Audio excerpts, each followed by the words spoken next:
pour Belgique. www.banamituli.skyblog.com.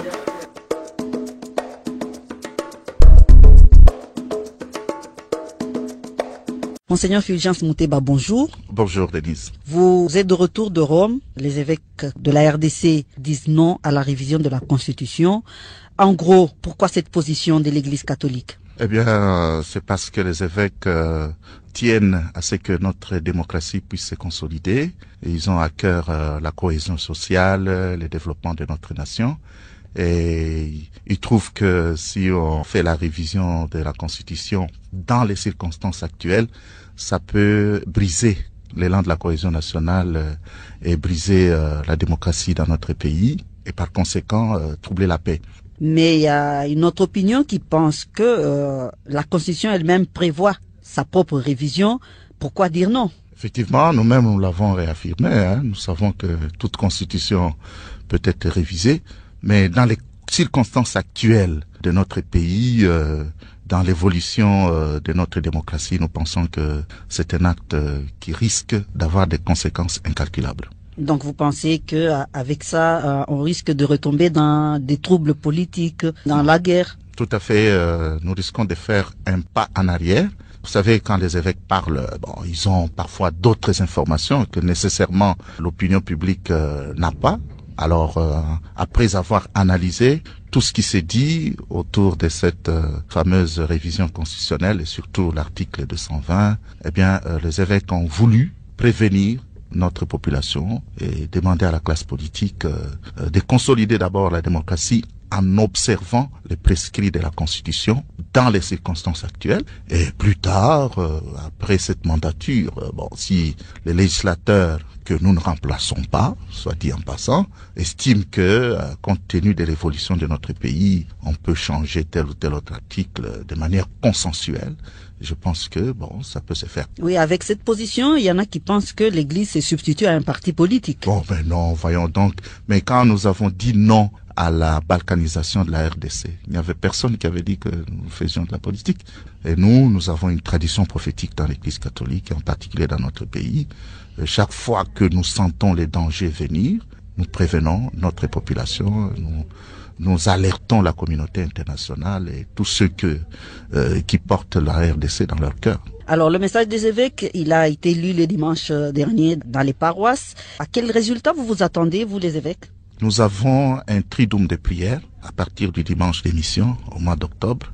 Pendant ce temps, nous allons expliquer à la population quel est le contenu des articles verrouillés et quelles sont les conséquences si on déverrouillait ces articles. Et c'est à la population elle-même de pouvoir en juger et de se prendre en charge. Justement parce que dans la population, dans les fidèles catholiques, il y a de toutes tendances. Est-ce que avec la position des évêques, ces fidèles seront unanimes?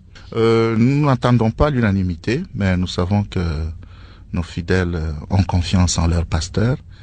Quand nous sortons de notre silence, ça signifie qu'il y a quelque chose. Nous ne nous amusons pas à prendre la parole comme ça. Et pour cela, s'il y a des gens qui estiment que nous avons tort parmi nos fidèles, eh bien, nous allons respecter leur liberté de conscience. Alors, une dernière question, Monseigneur. L'Église catholique s'est aussi retirée du comité consultatif pour les élections.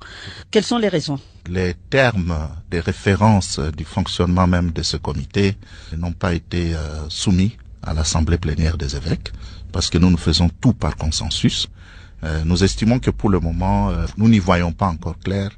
Alors on va revenir là-dessus au cours de nos prochaines réunions. Merci beaucoup, Monseigneur. Je vous en prie. Oezali testament ya papa Alain Moloto atikeli peuple congolais. Eza tango ya kolela lisusu te ekomi tango ya kopapa ebe kopapa kobenga na binemi oyo batelemi na tete ya mboka na biso kopapa bakende Jano Kabuya to papa ae Ale Moloto Kolo adoration Ale Moloto Papa Moloto ae Ale Moloto Ozala kebe yo moko Ale Moloto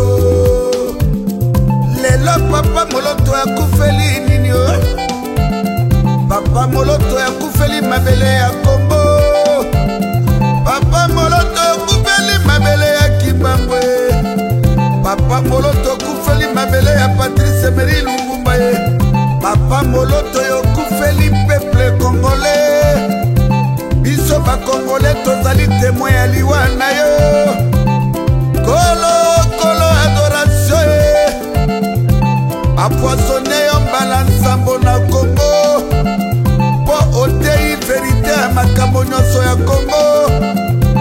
Merci na bana ya kinie. Papa Moloto osali isoro yo pasere moko ya kosala te. Depuis indépendance tozo na 1960 baleli yo koleka bato nyonso ye. Olamu na yo nyonso emona